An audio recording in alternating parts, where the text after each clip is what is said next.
Hi, this is Mrs. Basin, and today we're going to talk about Hess's Law, which is section 5.6. So Hess's Law states that if a reaction is carried out in a series of steps, the delta H for the overall reaction is equal to the sum of the enthalpy changes for the individual steps. So if we look at our diagram we have here, you can see this particular reaction, and these are similar to the diagrams we've looked at before. So you've got CH4 plus 2O2 yields CO2 plus H2O. And the overall enthalpy change associated with that is negative 890 kilojoules. And again, remember what that means is that negative sign means that that much energy is released when methane reacts with oxygen to produce CO2 and H2O.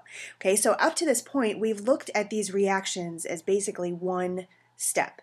What usually happens is these reactions happen in a series of steps or in multiple steps, and all we've been looking at so far is the overall reaction. So if we look at this, another way that this particular reaction can happen is it can happen in two steps. So the first step would be to go from the CH4 plus 2O2 to this step right here, and that releases this much energy, and then to go from this step to the final step releases this much energy. So what Hess's law says is that the total of those individual steps gives us, or when we add those individual steps up, that gives us the enthalpy of the overall reaction. So if we look at this diagram here, if we take the negative 607 plus the negative 283, we end up with that negative 890 kilojoules. So it ends up being the same reaction. So the way this is applied is if we know what the individual steps are and we're able to look up or given the enthalpy values for the individual steps, we can use those individual steps to figure out the enthalpy for the overall reaction. Okay, so that sounds a little bit confusing, but once we get through and work through a couple of problems, it will make much more sense. So let's go straight to doing a couple example problems. So here's our first one. So this is what these problems are going to look like. So at this point, at this level, you will be given the intermediate steps. Later on, when you go on and take higher level chemistry classes, you could potentially have to come up with those individual steps, but for now, you'll be given the individual steps and the overall reaction. So what you'll have to do is figure out how these individual steps that are given here can be arranged so that they add up to our overall reaction that's given. So what we're looking for is we're trying to find the delta H of this overall reaction.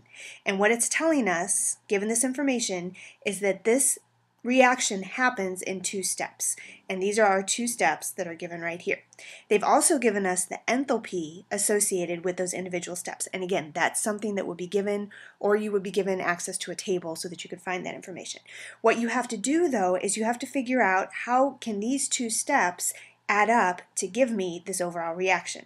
So if you look at it the way it is, we can kind of think of this like a math problem, where if we took this and we added these reactions up, would we end up with this overall reaction? Okay, from looking at that, if we did add it up the way it is, we would not end up with this reaction down here, which is what we need. So what we have to do is figure out how can we rearrange those reactions so that it does add up to give this overall reaction. Now, when we do that, you can do a couple things.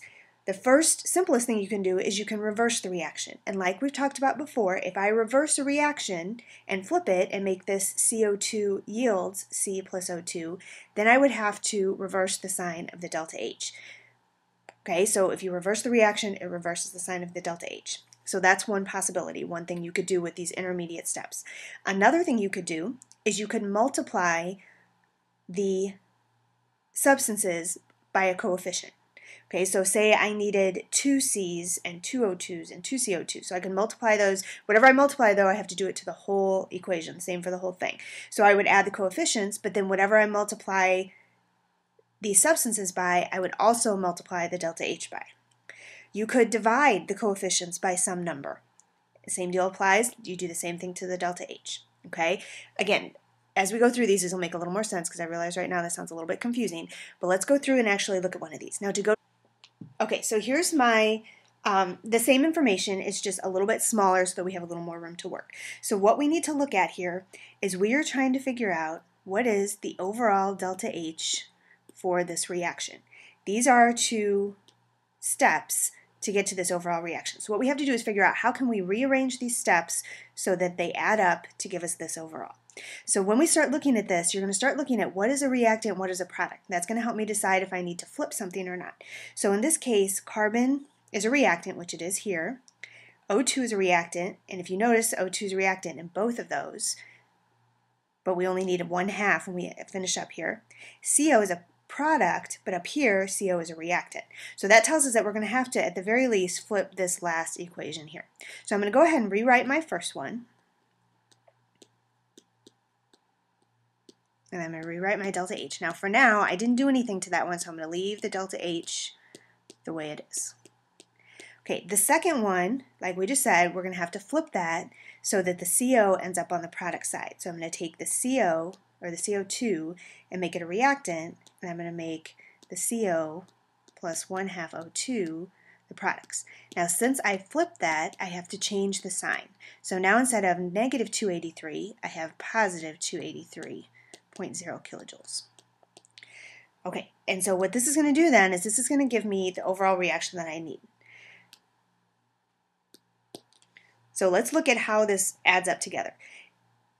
We can cross out anything that's on the left and the right that's the same in the yield side. Okay, so here I have a half an O2 here, and I have a full O2 on the other side. So this half O2 is going to get rid of half of this and leave me with half left. Okay, the other two things I have on either side of the yield sign is I have CO as a reactant here, CO as a product there. So those two things are also going to cancel out. Okay, that at this point is the only thing that cancels, so now I'm going to bring everything else down. So I have C plus 1/2 O2 yields CO, which is exactly what I needed if I look back at the top here. Now I'm going to add up my delta H values. So I have negative 393.5 plus 283. So what that does is overall gives me negative 110.5 kilojoules. So this reaction overall releases 110.5 kilojoules of heat. Here's our next example problem. So we're calculating H for 2C plus H2 yields C2H2. So we're trying to get the overall delta H. So we're given those three equations, or those three steps. So we have to figure out how can we rearrange those to get this as our overall reaction. Okay, so I'm going to go to the next page again where we have a little more space. Okay, so I need to start looking at what's a reactant and what's a product given my steps. So up here I've got C as a reactant. I've got C as a reactant here. I have H2 as a reactant, and I have H2 as a reactant here. Then I have C2H2 as a product, but I've looked down here, none of these have C2H2 as a product, but they've got C2H2 as a reactant. So that tells me I'm going to have to flip that equation to get this to work out. So I'm going to start by rewriting my first one again. So I have C plus O2 yields CO2, and that has a delta H of negative 393.5 kilojoules. Now my second equation, like I said, I'm going to flip because I need C2H2 to be a product. So I'm going to have 2 CO2 plus H2O yield C2H2 plus 5/2 O2. And that has a delta H of negative 1,299.6 kilojoules. And then my last one, H2 plus 1/2 O2 yields H2O, has a delta H of negative 285.8 kilojoules. Okay, so if I look at this, my only issue right now is I've got the C2H2 in the right place, but I need 2 C's at the end, and right now if I added this up, I would only have 1. So that tells me that I'm going to have to multiply that whole first equation by 2 to get those 2 C's. So I'm going to multiply this by 2, which means I have to put a 2 in front of everything. And as a result, I also have to multiply my delta H by 2. So now my new delta H value is going to be negative 787 kilojoules. And all that is I just took this number times 2. So I'm going to go ahead and cross that out, knowing that that's the number I need now. Okay, so now I'm going to try to add all these together and see if I can get them to work out. So I've got two CO2s here that are going to cancel with this 2 CO2, so those are gone. I've got a water as a reactant, and a water as a product. That cancels out. And then I've got a 2 O2 and a half O2 on the left, and then I have a 5/2 O2 on the right. So if I look at what 5/2 is, 5/2 is the same as 2.5, so those all cancel out. So then, if I just take down what I'm left with, I have 2C plus H2 yields C2H2. So that gives me my overall reaction. And then I'm going to go through and add up all my delta H's. So negative 787 minus 1299.6. Oh, I'm sorry, I didn't flip this. Okay, this one here should be a positive because I flipped that reaction step. It should be a positive. So plus 1299.6 minus 285. That gives me an overall delta H of 226 kilojoules.